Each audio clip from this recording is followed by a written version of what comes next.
আসসালামু আলাইকুম। আপনি কি ফাইবার অ্যাকাউন্টের কোনো সমস্যা নিয়ে ভুগছেন? আমি কিছুদিন আগে আমার অ্যাকাউন্টের অ্যাপ্রুভাল, অ্যাকাউন্ট ফ্ল্যাগ হয়ে যাওয়া এবং মোবাইল নাম্বার ভেরিফিকেশন এই ৩ টি সমস্যা একসাথে ফেস করেছি। পাশাপাশি এই সমস্যাগুলোর সূত্রপাত হয়েছিল আমার আগের একটি অ্যাকাউন্ট ছিল, সেটা আমি ওয়েব ডেভেলপার হিসেবে কাজ করতাম। তো সেই অ্যাকাউন্টেটা আমি দেখেছিলাম যে আমার ফাইবার থেকে ডিসেবল করে দেওয়া হয়েছিল। পরবর্তীতে আমি আমার কম্পিউটার দিয়ে যতগুলো অ্যাকাউন্ট খুলেছি, প্রত্যেকটা অ্যাকাউন্টকেই তারা অ্যাপ্রুভ করেনি। তো আমি সর্বশেষ যেটা চিন্তা করলাম সেটা হলো আমি আমার কম্পিউটারে উইন্ডোজটা চেঞ্জ করে এরপরে ম্যাক অ্যাড্রেসটা কিছুটা চেঞ্জ করে আমি আমার একজন ফ্রেন্ডের ইনফরমেশন দিয়ে একটি অ্যাকাউন্ট খুলি এবং সেটাও ফাইনালি অ্যাপ্রুভ হয় না। সেটা আপনারা দেখতে পাচ্ছেন এখানে, এই যে মেলটি। তো এই মেলে এখানে আপনার দেখা যাচ্ছে জানুয়ারির ৮ তারিখে, আমি জানুয়ারির ৩ তারিখে অ্যাকাউন্টটি খুলেছিলাম এবং জানুয়ারির ৮ তারিখে তারা লিখেছিল যে we can not approve your seller profile. আচ্ছা, তার আগে যেটা ঘটেছিল সেটা হলো আমার এই মোবাইল নাম্বার ভেরিফিকেশন প্রবলেমটাকে দেখায়। এটা হলো জানুয়ারির ৪ তারিখে, ৩ তারিখে আমি অ্যাকাউন্ট খুলেছি, ৪ তারিখেই তারা আমাকে আমার মোবাইল নাম্বারটা ভেরিফিকেশন করতে দিচ্ছিল না। তো আমি এটা তাদেরকে অনেক মেল করে তাদের সাপোর্টে অনেক কথা বলার পরে এটা সলভ করতে পেরেছিলাম এবং আমি আমার মোবাইল নাম্বারটি ভেরিফিকেশন করেছি। এরপরে যখন আমার মোবাইল নাম্বারটা ভেরিফিকেশন হয়ে গেল তখন তারা আমাকে মেল করেছে যে আমার গিগ পাবলিশ করার পরেও সেই গিগটা অর্থাৎ আমার সেলার প্রোফাইলটা এভাবে অ্যাপ্রুভ হচ্ছে না। এটা আপনারা দেখতে পাচ্ছেন জানুয়ারির ৮ তারিখে তারা আমাকে পাঠিয়েছে। এরপরে আমি তাদের সাথে কন্ট্যাক্ট করা শুরু করি। তো কন্ট্যাক্ট করতে, করতে আমি যখন হচ্ছে আ এখানে এটা দেখতে পাচ্ছেন যে ফাইবার সেলার অ্যাকাউন্ট অ্যাপ্রুভাল লিখে আমি এখানে লিখে দিয়েছিলাম যে আ এটা হলো আমার তাদেরকে মেইল করা 1st এর দিকে আরকি, যে I got an email containing we cannot approve your seller profile. Could you please inform me of further steps to solve this issue? I appreciate your hard work for supporting me. এবং এখানে আমি আমার এই যে মেইলের যে আমার যে মেইলটা এসেছিল নট অ্যাপ্রুভালের, সেই মেইলের আমি স্ক্রিনশটটা তাদেরকে সংযুক্ত করে দিয়েছিলাম। দেওয়ার পরে তারা আমাকে বিভিন্ন মেসেজ দিয়েছে।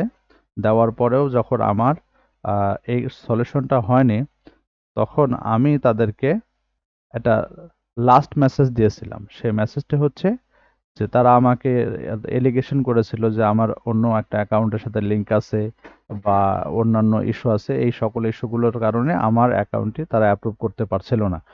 এটা বলার পরে আমি তাদেরকে ফাইনালি যে মেসেজটি করেছিলাম সেটা হলো, dear Fiverr support team, hope you are doing well. I am humbly refusing this allegation and I have multiple accounts in Fiverr. I request you to please check my details manually in depth. Probably it may be an automatic system error. আমি যখন এই কথাটা লিখেছিলাম যে এটা হতে পারে একটা অটোমেটিক সিস্টেম এরর, যার কারণে হয়তো আমার অ্যাকাউন্টটিকে এভাবে তারা নট অ্যাপ্রুভ দেখাচ্ছে। অর্থাৎ আমার এই যে এলিগেশন দিয়েছে যে আমার মাল্টিপল অ্যাকাউন্ট আছে, এটা আসলে আমি একেবারে রিফিউজ করছি। এটা লিখে যখন আমি তাদেরকে মেল করেছি এবং আমি ম্যানুয়ালি ডিফতে আমার এই সমস্যাটা দেখতে বলেছি। ঠিক এটা এটা লক্ষ্য করেন, এটা হলো জানুয়ারির ১৫ তারিখে ২টা ৪১ ওদের টাইমে, অর্থাৎ জানুয়ারির ১৫ তারিখে আমি এই মেইলটি করেছি। করার পরে তারা জানুয়ারির ১৫ তারিখেই দেখেন আমার অ্যাপ্রুভাল সলভ করে দিয়েছে। তারা লিখছে যে after carefully reviewing your account, it was determined that you meet the necessary criteria to sell on Fiverr. You can now create and publish gigs, offer your services and start connecting with clients. যদিও তারা আমাকে আইডিটা verification করতে বলেছে কিন্তু তারা আমার এটি অ্যাপ্রুভ করে দিয়েছে। এটি গেল একটা মানে দ্বিতীয় সমস্যার সমাধান। এরপরে আসছে অ্যাপ্রুভ হওয়ার পরে দেখি যে আমার অ্যাকাউন্টটি ফ্ল্যাগ হয়ে আছে। তো ফ্ল্যাগ হয়ে থাকলে আমি এখানে ফ্ল্যাগ হওয়ার জন্য তাদেরকে মেসেজ করা শুরু করছি। তাদেরকে আমি মেল করেছি। তাদেরকে আমি অনেকগুলো মেসেজ করেছি কিন্তু তারা কোনোটা দিয়েই আমার হচ্ছে ফ্ল্যাগটাকে তারা সরাচ্ছিল না।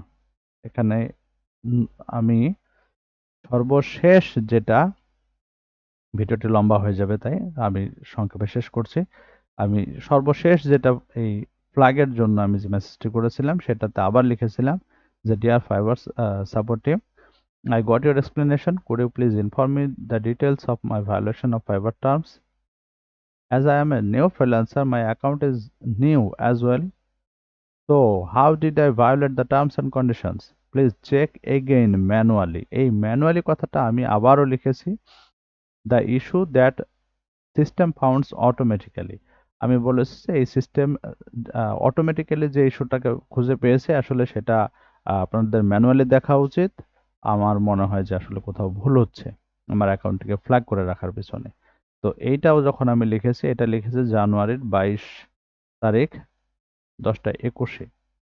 তারপরে জানুয়ারির 28 তারিখ পর্যন্ত আমাকে অপেক্ষা করতে হয়েছে। তাদেরকে আমি আবারও ফলো আপ বিভিন্ন মেল দিয়েছি যে আমি 24 ঘন্টা বা 72 ঘন্টার মধ্যে কোনো রেসপন্স পাচ্ছি না বা কিছু শুনতে পাইনি। সর্বশেষ এই জানুয়ারি 28 তারিখে তারা আমার এই বিভিন্ন ফলো আপ মেইলের কারণে এবং ম্যানুয়ালি চেক করতে বলার কারণে ম্যানুয়ালি চেক করার পরে তারা লিখেছে your account was flagged for being connected to another account that was disabled due to a violation of our policies. পরে লিখেছে যে আমরা রিভিউ করেছি, রিভিউ করে দেখেছি যে আসলে আহ, আমরা আপনার এটাকে আমরা রিমুভ করতে পারি। তারপর লিখেছে যে therefore we removed it for you, you should be able to see those changes on your account in the next 24 to 48 hours. এবং আমাকে মোটামুটি 36 আওয়ার্স পরে আমার এই অ্যাকাউন্টটিকে তারা আনফ্ল্যাগ করে। তো এভাবে আমি আমার একটি ফাইবার অ্যাকাউন্ট নিয়ে মোটামুটি মোবাইল নাম্বার ভেরিফিকেশন, তারপরে অ্যাপ্রুভাল প্রবলেম, তারপরে ফ্ল্যাগড থাকা প্রবলেম, এই প্রত্যেকটি প্রবলেমকে ধারাবাহিকভাবে সলভ করেছি। তো আশা করছি আপনারাও আপনাদের সমস্যাগুলোকে এভাবে সলভ করতে পারবেন এবং আপনারা আপনাদের ফ্রিল্যান্সিং ক্যারিয়ারটাকে এস্টাবলিশ করতে পারবেন। ভিডিওটি যদি আপনাদের কোনো উপকার করে থাকে বা ভালো লেগে থাকে তাহলে অবশ্যই লাইক করবেন, শেয়ার করবেন এবং কমেন্ট করবেন। ধন্যবাদ সবাইকে। আর চ্যানেলটিতে সাবস্ক্রাইব করতে ভুলবেন না। আসসালামু আলাইকুম।